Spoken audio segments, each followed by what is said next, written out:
ನಾವು 140 ಕೋಟಿ ಪ್ರಸ್ತಾವನೆ ಸರ್ಕಾರ ಕೊಟ್ಟಿದ್ವಿ, ಬಜೆಟಲ್ಲಿ ಘೋಷಣೆ ಮಾಡ್ತೀವಿ ಅಂತ ಹೇಳಿದ್ರು. ಬಜೆಟಲ್ಲಿ ಘೋಷಣೆ ಆಗಿದೆ, ಆದರೆ ಪಬ್ಲಿಕ್ ಪ್ರೈವೇಟ್ ಪಾರ್ಟ್ನರ್ಶಿಪ್ ಅಂತ ಮಾಡಿದ್ದಾರೆ. ನಾನು ಈಗಾಗಲೇ ಮುಖ್ಯಮಂತ್ರಿಗಳ ಗಮನಕ್ಕೆ ತಂದಿದ್ದೀನಿ. ಈಗ ಬಜೆಟ್ ಇದೆಲ್ಲ ಮುಗಿದು ಈಗ ಏಪ್ರಿಲ್ ತಿಂಗಳು ಹೇಳಿದ್ದೀವಿ. ನಾನೀಗ ಫೈನಾನ್ಸ್ ಅವ್ರಿಗೂ ಹೇಳಿದ್ದೀನಿ. ಅವರು ನಾನು ಮುಖ್ಯಮಂತ್ರಿಗೆ ಹೇಳಿದ್ದೀನಿ, ಈ ರೀತಿ ಖಾಸಗಿಯವರು ಬರೋದು ಕಷ್ಟನೇ ಅಲ್ಲಿ ಬಂಡವಾಳ ಹಾಕಲಿಕ್ಕೆ. ಬಂದರೂ ನಾಳೆ ಬೆಳಗ್ಗೆ ರೈತರಿಗೂ ಮತ್ತು ವ್ಯಾಪಾರಸ್ಥರು ಮತ್ತು ಖಾಸಗಿಯವ್ರಿಗೂ ಇದಕ್ಕೆಲ್ಲ ಗೊಂದಲ ಇದ್ದೇ ಇರ್ತದೆ. ಅದನ್ನು ಮಾಡಲಿಕ್ಕೆ ಆಗೋದಿಲ್ಲ ಅಂದರೆ ಹೌದು, ಅದು ಮಾಡಲಿಕ್ಕೆ ಕಷ್ಟ ಆಗುತ್ತೆ ಅಂದರೆ ಹೌದು ಸರ್ ಅಂತ ಹೇಳಿದ್ದೀನಿ. ಈಗ ನಾನು ಪತ್ರ ಎಲ್ಲ ರೆಡಿ ಮಾಡಿ ಇಟ್ಕೊಂಡಿದ್ದೀನಿ, ಅದು ಆಗೋದಿಲ್ಲ ಅಂಥೇಳಿ. ನಾನು ಅದನ್ನು ಮುಖ್ಯಮಂತ್ರಿಗಳಿಗೆ ಒಪ್ಪಿಸಿ ಅದನ್ನು ಸರ್ಕಾರದ ಯಾವುದೇ ಬೇರೆ ಅನುದಾನದಲ್ಲೇ ಮಾಡೋದಕ್ಕೆ ಒಪ್ಪಿಸ್ತೀನಿ. ಒಟ್ಟಿನಲ್ಲಿ ಘೋಷಣೆ ಆಗಿರೋದ್ರಿಂದ ಅದನ್ನು ಖಂಡಿತ ಅದನ್ನು ನಾವು ಮಾಡ್ತೀವಿ. ಅರಣ್ಯ ಇಲಾಖೆದು ನಾವು ಕ್ಲಿಯರೆನ್ಸ್ ಕೇಳಿದ್ವಿ. ಈಗ ಅದು ಅಂತಿಮ ಹಂತದಲ್ಲಿತ್ತು. ನಾನು ಈಗ ಅಲ್ಲಿ ನಮ್ಮ ನಮ್ಮ ನಿರ್ದೇಶಕರು, ನಮ್ಮ ಪ್ರವಾಸೋದ್ಯಮ ನಿರ್ದೇಶಕರು ಡಾಕ್ಟರ್ ರಾಜೇಂದ್ರ ಅವ್ರ ಜೊತೆ ಚರ್ಚೆ ನಿರಂತರವಾಗಿದ್ದೀವಿ. ನಾವು ಮೇಲ್ಗಡೆ ಅವರಿಗೆ ಅಪ್ಪರ್ ಟರ್ಮಿನಲ್ ಮಾಡಲಿಕ್ಕೆ ಜಾಗ ಕೊಡಬೇಕು ಅಂದರೆ ನಾವು ಮೇಲ್ಗಡೆಗೆ ಪ್ರವಾಸಿಗರ ವಾಹನಗಳನ್ನು ನಿಲ್ಲಿಸಬೇಕಾಗುತ್ತೆ. ಅಲ್ಲಿ 2 ಎಕರೆ ಅವ್ರಿಗೆ ಹ್ಯಾಂಡ್ ಓವರ್ ಮಾಡಿದಾಗ ಜಾಗ ಕಮ್ಮಿ ಆಗುತ್ತೆ. ಅದಕ್ಕೆ ನಾವು ಬಸ್ ವ್ಯವಸ್ಥೆ ಯಾವ ರೀತಿ ಮಾಡಬೇಕು ಅಂತೆಲ್ಲ ಒಂದು ಚರ್ಚೆ ಮಾಡಿದ್ದೀವಿ. ಈಗ ಇನ್ನೊಂದು ಸಭೆ ಮಾಡಬೇಕು, ನಾನು ಇನ್ನೊಂದು ಸಭೆ ಮಾಡಬೇಕು ಅವ್ರ ಜೊತೆ ಕೂತು ಅದಕ್ಕೆ ಪರ್ಯಾಯ ವ್ಯವಸ್ಥೆ ಮಾಡಿಕೊಂಡು ಆಮೇಲೆ ಮಿಕ್ಕಿದ್ದು ಕೆಲಸ ಮಾಡ್ತೀವಿ. ಈಗ ಆಲ್ರೆಡಿ ಅಲೈನ್ಮೆಂಟ್ ಎಲ್ಲ ಫಿಕ್ಸ್ ಆಗುತ್ತೆ. ಈಗ ಫಾರೆಸ್ಟ್ ಕ್ಲಿಯರೆನ್ಸ್ ಸಿಕ್ಕಿದ ಮೇಲೆ ಈಗ ನಮಗೆ ಅಲೈನ್ಮೆಂಟ್ ಫಿಕ್ಸ್ ಆಗುತ್ತೆ. ಖಾಸಗಿ ಅವ್ರ ಜಾಗದ್ದು ಒಂದು 2 ಎಕರೆ ಚಿಲ್ಲರೆ ಜಾಗಕ್ಕೆ ಬರ್ತಾಯಿದೆ ಖಾಸಗಿ ಅವ್ರದ್ದು. ಅದಕ್ಕೂ ಕೂಡ ಒಂದು ಪರಿಹಾರ ಮಾಡಿಕೊಂಡು ಅವ್ರಿಗೆ ಒಂದು ಪ್ರೊಸೀಡಿಂಗ್ಸ್ ಮಾಡಿಕೊಂಡು ಅದು ಜಮೀನು ತೊಗೊಳೋದಕ್ಕೂ ಮಾಡ್ತಾಯಿದ್ದೀವಿ. ಒಟ್ಟಾರೆ ಪ್ರಗತಿಯನ್ನು ಮಾಡ್ತಾ ಇರ್ತಂಥ ಪ್ರಯತ್ನ ಮಾಡ್ತಾಯಿದ್ದೀವಿ. ಮತ್ತು ಮೇಲ್ಗಡೆ ಕೆಲವು ಅಲ್ಲಿ ಪೈನ್ವುಡ್ ರೆಸ್ಟೋರೆಂಟ್ ಅಂತಿದೆ, ಅದನ್ನು ಮರುವಿನ್ಯಾಸ ಮಾಡಬೇಕು ಅಂಥೇಳಿ ಅದಕ್ಕೊಂದು ವಿನೂತನವಾದಂಥ ಒಂದು ಡಿಸೈನ್ ಮಾಡೋದಕ್ಕೂ ನಾವು ಚರ್ಚೆ ಮಾಡಿದ್ದೀವಿ. ಅದರಿಂದ ನಾನು ನಿರಂತರವಾಗಿ ಅದರ ಜೊತೆ ಆ ವಿಷಯದಲ್ಲಿ ನಾನು ಸಭೆಗಳನ್ನು ಅಥವಾ ನಾವು ಚರ್ಚೆಗಳು ಮಾಡಿ ನಾನು ಅವ್ರ ಜೊತೆ ಸಂಪರ್ಕದಲ್ಲಿದ್ದೀನಿ. ಸರ್, 25ಕ್ಕೆ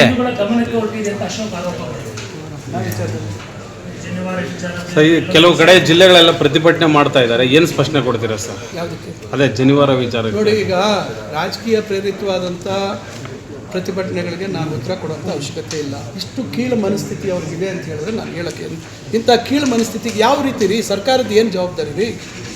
ಸರ್ಕಾರ KEA ಏನಾದರೂ ಈ ರೀತಿ ಜನಿವಾರ ತೆಗೆಸಿ ಅಂತ ಹೇಳಿದ್ದ? ಯಾರೋ ಒಬ್ಬ ಅಲ್ಲಿ ಒಬ್ಬ ಹೋಮ್ ಗಾರ್ಡು ಮತ್ತೊಬ್ಬ ಯಾರೋ ಒಬ್ಬ ಅಲ್ಲಿ ಮಾಡ್ತಾನೆ ಅಂದರೆ ಅದು ಸಿದ್ದರಾಮಯ್ಯ ಸಾಹೇಬ್ರಿಗೆ ಯಾವ ರೀತಿ ಅನ್ವಯ ಆಗುತ್ತೆ, ಅಥವಾ ಶಿವಕುಮಾರ್ ಅವ್ರಿಗೆ ಯಾವ ರೀತಿ ಅನ್ವಯ ಆಗುತ್ತೆ, ಅಥವಾ ನಾನೇನಾದರೂ ಸೂಚನೆ ಕೊಟ್ಟಿದ್ದೀನಾ? ಇವತ್ತು 31 ಜಿಲ್ಲೆ ಇದೆ, 31 ಜಿಲ್ಲೆಯಲ್ಲಿ ಈ ಥರ ಆಗಿದೆಯಾ?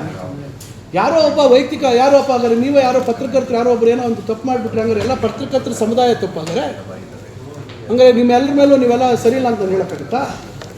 ಯಾರೋ ಅಲ್ಲಿ ತಪಾಸಣೆ ಮಾಡುವಂಥ ವ್ಯಕ್ತಿ ಅವನ ಬೇಜವಾಬ್ದಾರಿಯಿಂದ ಆಗಿರ್ತಕ್ಕಂಥದ್ದಕ್ಕೆ ನೀವು ಈ ರೀತಿ ಇವ್ರು ಕೀಳು ಮನಸ್ಥಿತಿ ರೀ ಅವ್ರದ್ದು. ಅಶೋಕ್ ಅವ್ರದ್ದಾಗ್ಬೋದು, ಯಾರ್ಯಾರು ಇದ್ರ ಬಗ್ಗೆ ನಾವು ತಕ್ಷಣ ಸರ್ಕಾರ ಸ್ಪಂದನೆ ಮಾಡಿದ್ದೀವಿ, ನಾವು ಅದಕ್ಕೆ ಕ್ರಮ ತೆಗೆದುಕೊಂಡಿದ್ದೀವಿ, ನಾವು ಹೇಳಿದ್ದೀವಿ ಇದನ್ನು ನಾವು ಖಂಡಿಸ್ತೀವಿ ಅಂತ. ಇವ್ರು ಬರೀ ಜಾತಿ ಧರ್ಮಗಳಲ್ಲಿ ರಾಜಕಾರಣ ಮಾಡೋವಂಥ ಅವ್ರಿಗೆ ನಾವೇನು ಹೇಳ್ಬೇಕು ಹೇಳಿ?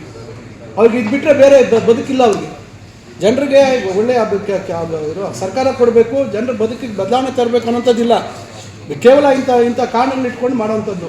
ನಾನು ಬ್ರಾಹ್ಮಣ ಸಮುದಾಯದ ಮುಖ್ಯಸ್ಥರಿಗೂ ನಾನು ಮಾತಾಡಿದ್ದೀನಿ, ಆ ಹುಡುಗನಿಗೂ ಮಾತಾಡಿದ್ದೀನಿ. ತಕ್ಷಣ ಅವತ್ತೇ ಇಷ್ಟೆಲ್ಲ ಸರ್ಕಾರ ಸ್ಪಂದಿಸಿದೆ.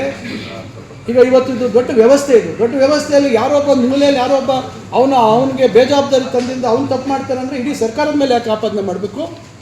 ಅದರಿಂದ ಅವ್ರ ಕೀಳು ಮನಸ್ಥಿತಿ ಅಂತಕ್ಕಂಥದ್ದು ತೋರಿಸುತ್ತೆ.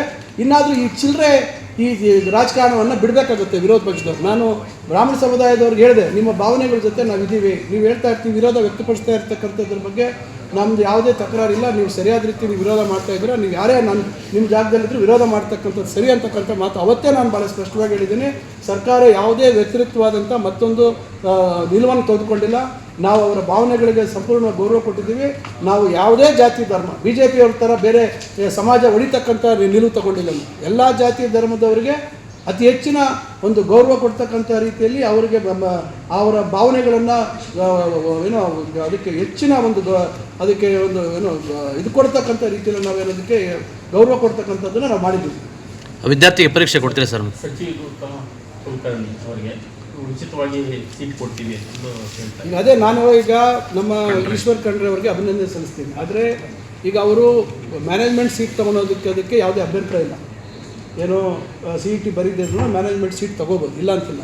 ಆದರೆ ಜವಾಬ್ದಾರಿ ನಾವು ಅದನ್ನು ಪರಿಶೀಲನೆ ಮಾಡ್ತೀವಿ ಅಂತ ಹೇಳಿದ್ದೀವಿ, ವರದಿ ತೊಗೊಂಡಿದ್ದೀವಿ. ನಾವು ಈಗ ಅದನ್ನು ನಮ್ಮ ಇಲಾಖೆಯಲ್ಲಿ ಏನು ಅವ್ರಿಗೆ ಯಾವ ರೀತಿ ಅವ್ರಿಗೆ ಮ್ಯಾಥ್ಸ್ ಪರೀಕ್ಷೆ ಅವ್ರಿಗೆ ಬರಿತೀನಿ ಅಂತ ಬರೆದಿಲ್ಲ, ಅವ್ರಿಗೇನು ತಪ್ಪಿಲ್ಲದೆ ಇರೋದ್ರಿಂದ ಅವ್ರಿಗೆ ಏನು ಪರ್ಯಾಯ ಮಾಡ್ಬೋದು ಅಂತಕ್ಕಂಥದ್ದು ನಾವು ಪರಿಶೀಲನೆ ಮಾಡ್ತೇವೆ. ಖಂಡಿತ ನಾವು ಆ ರೀತಿಯಾಗಿ ಆ ಹುಡುಗನಿಗೆ ಬೇಕು, ನಾನು ಬರೀಲೇಬೇಕು ಅನ್ನೋಂಥ ಇಚ್ಛೆ ಇದ್ದಾಗ ಖಂಡಿತ ನಾವು ಅದಕ್ಕೆ ನಾವು ಈಗ ಈಶ್ವರ್ ಖಂಡ್ರೆ ಅವ್ರಿಗೂ ನಾವು ಹೇಳೋಂಥ ಸರ್ಕಾರ ಏನು ತೀರ್ಮಾನ ಮಾಡೋದಕ್ಕೂ ಸಂಬಂಧ ಇಲ್ಲ. ಈಶ್ವರ ಖಂಡ್ರೆ ಅವರು ಜಿಲ್ಲಾ ಮಂತ್ರಿಯಾಗಿ ಒಬ್ಬ ಜವಾಬ್ದಾರಿತ ವ್ಯಕ್ತಿಯಾಗಿ ಅವರಲ್ಲಿ ಹೋಗಿ ಅವರಿಗೆ ಆಫರ್ ಕೊಟ್ಟಿದ್ದಾರೆ. ಅವ್ರು ಕೊಟ್ಟಿರುವಂಥ ಒಂದು ಏನು ಆಫರ್ನ ಅವ್ರು ಒಪ್ಕೊಂಡಿದ್ದಾರೆ ಬಿಡ್ತಿದ್ದಾರೆ ಅದು ನಮ್ಗೆ ಗೊತ್ತಿಲ್ಲ. ಆದರೆ ಸರ್ಕಾರ ಏನು ತಗೋಬೇಕು, ನಿರ್ಣಯ ತಗೋಬೇಕು, ಅದು ನಾವು ತೊಗೊಳ್ತೀವಿ. ಸರ್, ಈ ಘಟನೆ ಬಗ್ಗೆ ವರದಿ ಕೇಳ್ತೀನಿ ಅಂತ ತಾವು ಹೇಳಿದಿರಿ ಸರ್ ಅವತ್ತೇ. ಸೊ ಬಂತ ಹೇಗೆ ಸರ್? ಯಾರು ಈಗಾಗಲೇ ನಿರ್ಲಕ್ಷ್ಯ? ನೋಡಿ, ಈಗಾಗಲೇ ವರದಿ ಬಂದಿದೆ. ಇದು ಬೀದರಲ್ಲಾಗಿರ್ತಕ್ಕಂಥದ್ದು ಖಾಸಗಿ ಕಾಲೇಜಲ್ಲಿ. ಈಗಾಗಲೇ ಅಲ್ಲಿರೋಂಥ ಪ್ರಾಂಶುಪಾಲರು ಮತ್ತು ಇನ್ನೊಬ್ಬ ಬಿರಾದರ್ ಅಂತೇಳಿ ಅವರಿಬ್ಬರ ಮೇಲೂ ಅಲ್ಲಿ ಕ್ರಮ ಆಗಿದೆ. ಕ್ರಮ ತಗೊಂಡು ಅವ್ರನ್ನ ಸಸ್ಪೆಂಡ್ ಮಾಡಿದ್ದಾರೆ. ಇಲ್ಲಿ ಶಿವಮೊಗ್ಗದಲ್ಲಿ ತೀರ್ಥಹಳ್ಳಿಯಲ್ಲಾಗಿರ್ತಕ್ಕಂಥ ಇಬ್ಬರು ಹೋಮ್ ಗಾರ್ಡ್ಸನ್ನು ಅವ್ರನ್ನ ಸಸ್ಪೆಂಡ್ ಮಾಡಿದ್ದಾರೆ. ಜಿಲ್ಲಾಧಿಕಾರಿ ಶಿವಮೊಗ್ಗ ಸಸ್ಪೆಂಡ್ ಮಾಡಿದ್ದಾರೆ. ಈಗಾಗಲೇ ಆ ಕ್ರಮ ಆಗಿದೆ. ಮುಂದೆ ನಾವು ಅದನ್ನು ಸಮಗ್ರವಾಗಿ ಅದರ ತನಿಖೆಯನ್ನು ನಾವು ಮಾಡ್ತೀವಿ. ಆದರೆ ಆ ವಿದ್ಯಾರ್ಥಿ ಪರೀಕ್ಷೆ ವಿಚಾರದಲ್ಲಿ ನಾವೀಗ ಎಲ್ಲ ಹಿಂದೆ ಏನಾಗಿದೆ ಅಂತಕ್ಕಂಥದ್ದು ಯಾವ ರೀತಿ ಅವ್ರಿಗೆ ಇದು ಮಾಡಲಿಕ್ಕಾಗತ್ತೆ ಅನ್ನೋದನ್ನು ನಾವು ಪರಿಶೀಲನೆ ಮಾಡ್ತಾಯಿದ್ದೀವಿ. ಈಗಿನ್ನ CET ಫಲಿತಾಂಶ ಬರೋದು ಮತ್ತೊಂದು ಸಮಯ ಇದೆ. ಖಂಡಿತ ಅದಕ್ಕೂ ಒಂದು ನಾವು ಪರಿಹಾರವನ್ನು ಕೊಡ್ತೀವಿ. ಸರ್, 20 ಬದಲಾವಣೆ ತರಬೇಕು ಅಂತ ಕೇಳಿ ಬರ್ತಾ ಇದೆ. ನೋಡಿ, ಅದನ್ನೆಲ್ಲ ನಾವು ನೀಟಲ್ಲಿ ಏನೇನಿದೆ ಅಥವಾ ನ್ಯಾಷನಲ್ ಟೆಸ್ಟಿಂಗ್ NTI ಏನೇನಿದೆ ಅದನ್ನು ಅನುಕರಣೆ ಮಾಡಿದ್ವಿ. ನ್ಯಾಷನಲ್ ಟೆಸ್ಟಿಂಗ್ ಏಜೆನ್ಸಿ ಎಲ್ಲಿರೋದು? ಕೇಂದ್ರದಲ್ಲಿ. ನ್ಯಾಷನಲ್ ಟೆಸ್ಟಿಂಗ್ ಏಜೆನ್ಸಿಯಲ್ಲಿ ಏನಿದೆ ಅದನ್ನು ಮಾಡಿದ್ದೀವಿ. ಇವತ್ತು ನೀವು ಕಿವಿಯಲ್ಲಿ ನೀವು ಬ್ಲೂಟೂತ್ ತಂದು ಇಟ್ಕೊಂಡ್ಬಿಟ್ಟು ಇನ್ನೊಂದು ಇಟ್ಕೊಂಬಂದು ಬಂದರೆ ನಾಳೆ ಯಾವುದಾದ್ರೂ ಕಿವಿ ಓಲೆಯಲ್ಲಿ ಇನ್ನೊಂದರಲ್ಲಿ ಬ್ಲೂಟೂತ್ ಸಾಧನ ತಂದರೆ ನಾವು ಯಾವ ರೀತಿ ಮಾಡಬೇಕು? ಪರೀಕ್ಷೆ ನೀವು ಯಾವುದೇ ರೀತಿ ಅಕ್ರಮ ಆಗದಿರ ಮಾಡಬೇಕು. ಈಗ ನಾವ್ಯಾರು ಜನಿವಾರ ತೆಗೆಸಿ ಅಂತ ಹೇಳಿಲ್ಲ. ಜನಿವಾರದ ಬಗ್ಗೆ ನಮ್ಮ ಮಾನದಂಡಗಳಲ್ಲಿ ಇಲ್ಲ. ಅವ್ರು ಯಾರು ಅತಿರೇಕ ಮಾಡಿರೋದಕ್ಕೆ ನೀವು ಹಂಗಾರೆ ಎಲ್ಲ ಬಿಟ್ಬಿಡ್ಬೇಕು ಅಂತ ಹೇಳ್ತೀರಾ? ಇದೆಲ್ಲ ನಾವು ಒಪ್ಪಕ್ಕಾಗೋದಿಲ್ಲ. ನೀವು ಅದು ಮತ್ತೆ ಅದಾದರೆ ಮತ್ತೆ ನಮ್ಮ ಮೇಲೆ ನೀವು ಆಪಾದನೆ ಮಾಡ್ತೀರಾ. ಸರ್ಕಾರ ಎಲ್ಲ ಶಾಮೀಲಾಗಿದೆ, ಸರ್ಕಾರನೇ ಮಾಡಿಸಿದ್ಯಾ ಅಂತ ಮಾತಾಡ್ತಾರೆ. ಈ ಥರ ಕೀಳು ಮನಸ್ಥಿತಿ ಇರತಕ್ಕಂಥವ್ರಿಗೆ ನಾವೇನು ಉತ್ತರ ಕೊಡಬೇಕು? ಇದು ಅವರಿದ್ದಾಗ ಆ ಸರ್ಕಾರ ಇದ್ದಾಗ ಇರ್ತಕ್ಕಂಥ ಮಾನದಂಡಗಳೇ. ನಾವು ಹೊಸದಾಗಿ ಮಾಡಿರುವಂಥದ್ದಲ್ಲ. ನಾವಿನ್ನ ವೆಬ್ಕಾಸ್ಟಿಂಗು, ಫೇಸ್ ರೆಕಗ್ನಿಷನ್ನು ಇವೆಲ್ಲ ನಾವಿನ್ನ ಬೇರೆ ಇನ್ನು ಹೊಸ ಏನೋ ಆರ್ಟಿಫಿಷಿಯಲ್ ಇಂಟೆಲಿಜೆನ್ಸ್ನ ಉಪಯೋಗಿಸ್ಕೊಂಡು ನಾವು ಮಾಡೋವಂಥ ಕೆಲಸ ಮಾಡಿದ್ದೀವಿ. ಇವೆಲ್ಲ ಹಿಂದೆ ನ್ಯಾಷನಲ್ ಟೆಸ್ಟಿಂಗ್ ಏಜೆನ್ಸಿಯಲ್ಲಿ ನೀಟ್ ಪರೀಕ್ಷೆ, ಮತ್ತೊಂದು ಪರೀಕ್ಷೆ ಇವೆಲ್ಲ ಆಗುವಂಥ ಏನೇನು ಅದರಲ್ಲಿ ಮಾನದಂಡಗಳಿದ್ದಾವೆ ಅದನ್ನೇ ನಾವು ಅನುಕರಣೆ ಮಾಡಿರೋದು. ಅವ್ರು ಚೇಂಜ್ ಮಾಡಲಿ, ಅವರಲ್ಲಿ ಚೇಂಜ್ ಮಾಡಿಸ್ಲಿ. ಅವರು ನ್ಯಾಷನಲ್ ಟೆಸ್ಟಿಂಗ್ ಏಜೆನ್ಸಿಯಲ್ಲಿ ಚೇಂಜ್ ಮಾಡಿ ಅವ್ರು ಮಾಡಿದ್ರಲ್ಲ ಅವ್ರ ಯೋಗ್ಯತೆಗೆ ನೀಟ್ ಪರೀಕ್ಷೆ, ಅವ್ರು ಮಾಡಿರೋ ಯೋಗ್ಯತೆ ನೀವು ನೀಟ್ ಪರೀಕ್ಷೆ ಸರಿಯಾಗಿ ಮಾಡೋಕ್ಕೆ ಯೋಗ್ಯತೆ ಅಲ್ಲ ಅವ್ರಿಗೆ. ಅವರು ಇವತ್ತು ಅದನ್ನು ಮುಚ್ಚಿಬಿಟ್ಟು ನಮ್ಮ ಬಗ್ಗೆ ಮಾತಾಡೋಕ್ಕೆ ಬರ್ತಾರೆ ಅವರು. ಅದರಿಂದ ಅವೆಲ್ಲ ನಾವು ವಿರೋಧ ಪಕ್ಷದವರು ಅವರ ಚಿಲ್ಲರೆ ರಾಜಕಾರಣಕ್ಕೆ ನಾವು ಅಂಥದಕ್ಕೆಲ್ಲ ವ್ಯವಸ್ಥೆನ ನಾವು ಬದಲಾವಣೆ ಮಾಡೋಕ್ಕಾಗೋದಿಲ್ಲ. ಅದನ್ನು ಅರ್ಥ ಮಾಡ್ಕೋಬೇಕಾಗ್ತದೆ. ಸರ್, 25ಕ್ಕೆ ಜಮಕೋಟೆಯಲ್ಲಿ ರೈತರ ಒಂದು ಸಭೆ ಕರೆದಿದ್ದೀರಿ. ಹೌದು.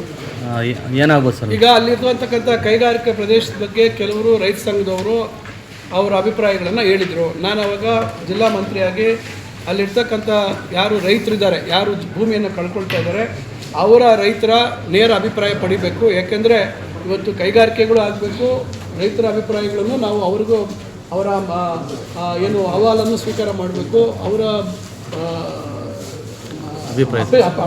ಅಪ್ಪಣೆ ಕೂಡ ತಗೋಬೇಕಾಗುತ್ತೆ. ಅದರಿಂದ ಇದು ಒಂದಷ್ಟು ಜನ ನಾವು ಕೊಡ್ತೀವಿ ಅಂತ ಹೇಳ್ತಾ ಇದ್ದಾರೆ, ಒಂದಷ್ಟು ಜನ ನಾವು ಕೊಡಲ್ಲ ಅಂತ ಇದ್ದಾರೆ. ಅದು ಸಂಖ್ಯೆ ಎಷ್ಟಿದೆ ಅಂತ ನಮ್ಗೆ ಗೊತ್ತಾಗಬೇಕು. ಈಗ ವೈಯಕ್ತಿಕವಾಗಿ ಹೋಗಿ ಭಾಳಷ್ಟು ಜನ ನಾವು ಕೊಡ್ತೀವಿ ಅಂತ ಬರ್ಕೊಟ್ಟಿದ್ದಾರೆ. ಇನ್ನು ಕೆಲವರು ನಾವು ಕೊಡಲ್ಲ ಅಂತ ಹೇಳಿದ್ದಾರೆ. ಇನ್ನು ಕೆಲವರು ವೀಡಿಯೋ ಮಾಡಿದಾಗ ನಾವು ಕೊಡಲ್ಲ ಅಂತ ಹೇಳಿದ್ದಾರೆ. ಅದೇ ಜನ ಹೋಗಿ ಅಲ್ಲಿ ರೇಟಿಂಗಲ್ಲಿ ಕೊಡ್ತೀವಿ ಅಂತ ಹೇಳಿದ್ದಾರೆ.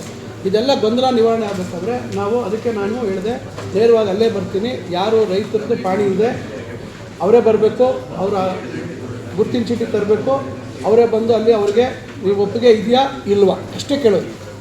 ಕೈಗಾರಿಕಾ ಪ್ರದೇಶ ಅವ್ರಿಗೆ ಏನಾದರೂ ಮಾಹಿತಿ, ಪರಿಹಾರ ಮತ್ತೊಂದ್ರ ಬಗ್ಗೆ ಏನಾದರೂ ಮಾಹಿತಿ ಬೇಕು ಅಂದರೆ ಅದನ್ನು ಕೊಡ್ತೀವಿ. ಅದು ಬಿಟ್ಟು ಬೇರೆ ವಿಚಾರ ಚರ್ಚೆ ಮಾಡಲ್ಲ. ಒಟ್ಟಾರೆ ಹೆಚ್ಚಿನ ಸಂಖ್ಯೆಯಲ್ಲಿ ರೈತರು ಕೈಗಾರಿಕೆ ಆಗಬೇಕು ಅಂದರೆ ಅಲ್ಲಿ ಕೈಗಾರಿಕೆ ಮತ್ತು ಹೆಚ್ಚಿನ ಅಂದರೆ 75% ಜನ ರೈತರು ಕೈಗಾರಿಕೆ ಆಗಬೇಕು ಅಂದರೆ ನಾವು ಮಾಡ್ತೀವಿ. ಯಾಕಂದರೆ ಸರ್ಕಾರಿ ಜಾಗನೂ ಇದೆ. ಇವೆಲ್ಲ ಇಲ್ಲ 70% ಜನ ನಾವು ಕೊಡಲ್ಲ ಅಂತ ಹೇಳಿದ್ರೆ ನಾವು ಖಂಡಿತ ಅದನ್ನು ಕೈ ಬಿಡಬೇಕಂತ ಪರಿಸ್ಥಿತಿ ಬರುತ್ತೆ. ಸಭೆ ನಡೆಯೋ ಸ್ಥಳ ಎಲ್ಲಿ ಸರ್? ಸಭೆ ನಡೆಯೋದು ಅಲ್ಲಿ ಜ್ಯೋತಿ ಸ್ಕೂಲ್ ಅಂತಲೇ ಇರಬೇಕು. ಜ್ಞಾನ ಜ್ಯೋತಿ ಅಲ್ಲ.